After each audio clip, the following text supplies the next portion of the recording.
नमस्कार विद्यार्थी मित्रांनो, स्वागत आहे तुमचं माइलस्टोन अकॅडमी या यूट्यूब चॅनलवरती. मित्रांनो, आपण समाजसुधारक ही सिरीज सुरू केलेली आहे. यामध्ये आज आपण डॉक्टर भाऊदाजी लाड यांच्याविषयी माहिती घेणार आहोत. भाऊदाजी लाड यांचं मूळ नाव हे रामचंद्र विठ्ठल लाड असं आहे. यांचं कुटुंब हे मूळचं गोव्यातील. 1833ला हे कुटुंब मुंबईत आले. सुरुवातीला प्राथमिक शिक्षण झाल्यानंतर भाऊदाजी लाड यांनी 1840ला एल्फिन्स्टन या कॉलेजमध्ये ॲडमिशन घेतलं. तिथे त्यांना 40 रुपये शिष्यवृत्ती होती. भाऊदाजी लाड हे लहानपणापासूनच बुद्धिवान होते. बुद्धिबळ हा खेळ त्यांना आवडत असे आणि या खेळामध्ये त्यांनी प्रभुत्वही मिळवलेलं होतं. मित्रांनो, एल्फिन्स्टन कॉलेज हे तेच आहे जे आपण मागच्या लेक्चरमध्ये बघितलं की जगन्नाथ शंकर शेठ यांनी हे एल्फिन्स्टन कॉलेज स्थापन केलेलं होतं. पुढे 1843 ते 1845 या दरम्यान एल्फिन्स्टन महाविद्यालयामध्ये त्यांनी विज्ञानाच्या शिक्षकाचंही काम केलं. म्हणजे त्यांचं कॉलेज पूर्ण झाल्यानंतर लगेच त्याच कॉलेजमध्ये त्यांनी विज्ञानाचे शिक्षक म्हणून कार्य केलं.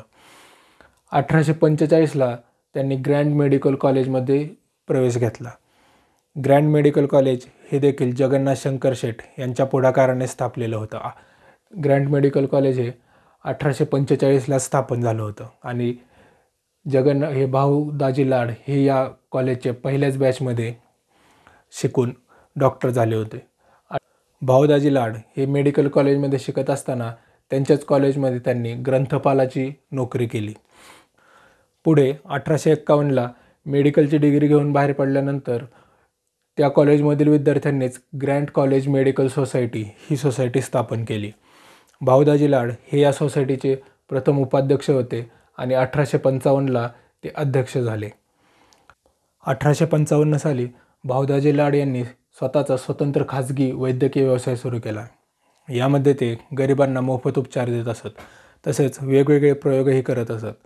ते मोतीबिंदूची शस्त्रक्रिया करत असत. तसेच मुतखड्याची शस्त्रक्रिया देखील करत असत. वेगवेगळे प्रयोग करून भाऊदाजी लाड यांनी कुष्ठरोगावरील औषध शोधून काढले आणि यासाठीच त्यांना लोक धन्वंतरी असे म्हणत.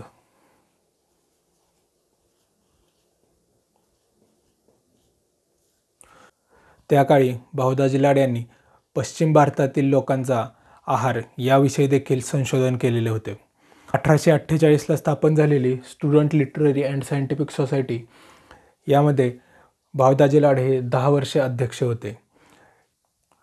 या सोसायटीच्या माध्यमातूनच भाऊदाजींनी स्त्री सुधारणेत मोठे योगदान दिले. स्त्रियांनी शिकावे या मताचे भाऊदाजी लाड होते. या सोसायटीच्या माध्यमातून स्थापन झालेल्या अनेक स्त्रियांच्या शाळांना भाऊदाजी लाड यांनी देणगी दिली. स्त्रियांच्या पुनर्विवाहाला भाऊदाजी लाड यांचा पाठिंबा होता. पुनर्विवाहोत्तेजक मंडळीचे ते सदस्य होते.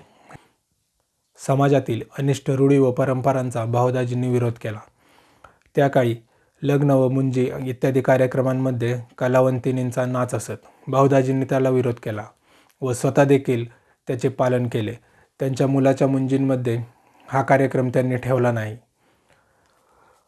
बॉम्बे असोसिएशन ही संस्था आपण बघितली ही 1852ला स्थापन झालेली आणि याच संस्थेचे पुढे 1885ला बॉम्बे प्रेसिडेन्सी या संस्थेमध्ये रूपांतर झाले व या बॉम्बे प्रेसिडेन्सीच्या सदस्यांनीच गोवालिया टँक येथे एक सभा भरवली आणि त्याच्यातून राष्ट्रीय काँग्रेसची स्थापना झाली आणि त्याच राष्ट्रीय काँग्रेसचे पुढे भारताच्या स्वातंत्र्यात खूप मोठे योगदान होते.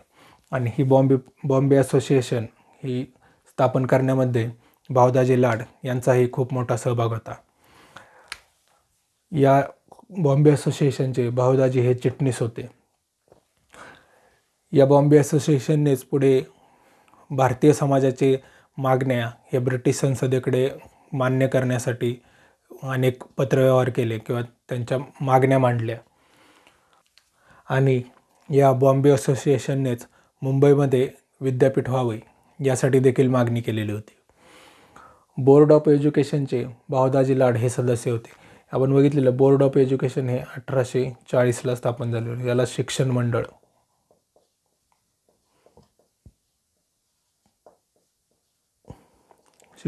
असे म्हणतात. आणि पुढे 1856ला या शिक्षण मंडळाचे रूपांतर स्वतंत्र शिक्षण विभागात झाले.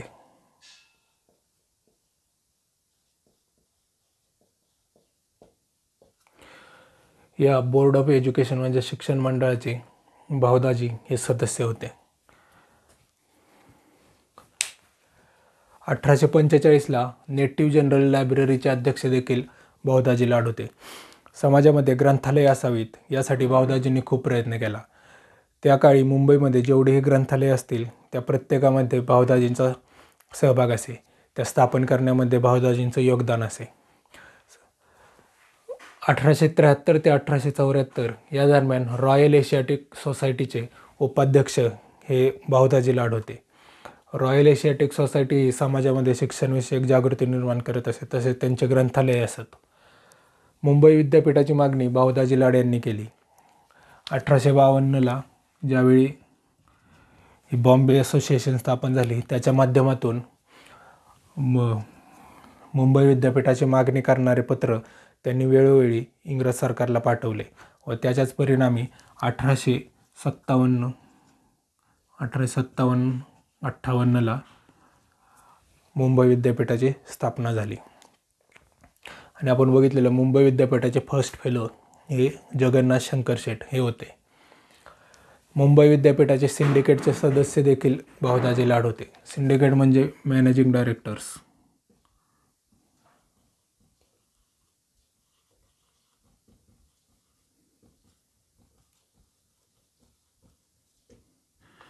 मुंबई विद्यापीठाचे जे मॅनेजिंग डायरेक्टर्स होते त्यामध्ये भाऊदाजी लाड हे सदस्य होते आणि ते पहिले भारतीय सदस्य होते जे मुंबई विद्यापीठाच्या सिंडिकेटमध्ये असलेले पहिले भारतीय सदस्य होते. भाऊदाजी लाड यांनी या व्यतिरिक्त the Bombay paper manufacturing company he company सुरू केली होती. मुंबईमध्ये सूतगिरण्या असाव्यात यासाठी भाऊदाजींनी खूप प्रयत्न केले. वेळोवेळी त्यांनी इंग्रजांकडे मुंबईमध्ये सूतगिरण्या स्थापन करण्याची मागणी केली आणि त्याचाच परिणामी नंतर मुंबईमध्ये सूतगिरण्या सुरू झाल्या. भाऊदाजींनी देखील स्वतःची सूतगिरणी चालू केलेली होती. भाऊदाजी नाटकप्रेमी देखील होते. त्यांनी विष्णुदास भावे यांची अनेक नाटके त्यांनी स्पॉन्सर केली.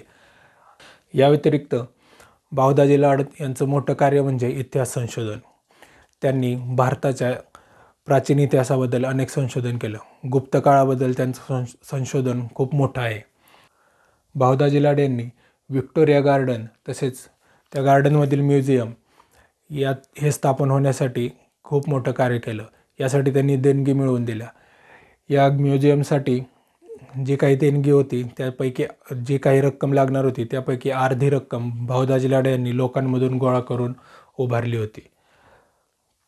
1854ला वेस्टर्न इंडियन कॅनॉल या कंपनीचे संचालक देखील भाऊदाजी लाड हे होते.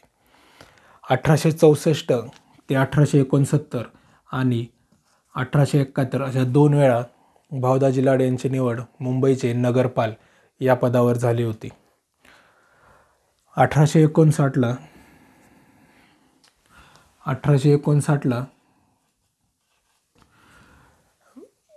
मुंबई प्रांताच्या गव्हर्नरनी लायसन्स बिल हे नवीन बिल आणलं होतं.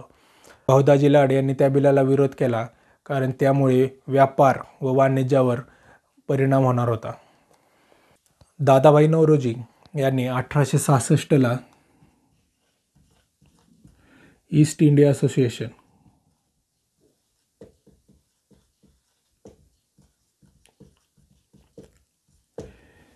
ही संस्था लंडनमध्ये स्थापन केली होती.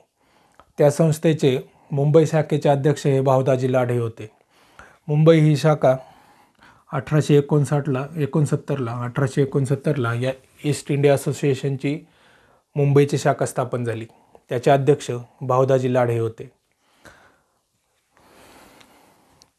तर आत्ता आपण भाऊदाजी लाड यांच्याविषयी परीक्षेच्या दृष्टिकोनातून अत्यंत महत्त्वाची जी माहिती आहे ती पाहिली आहे. पुढच्या लेक्चरमध्ये आपण दुसऱ्या समाजसुधारकाची माहिती पाहणार आहोत.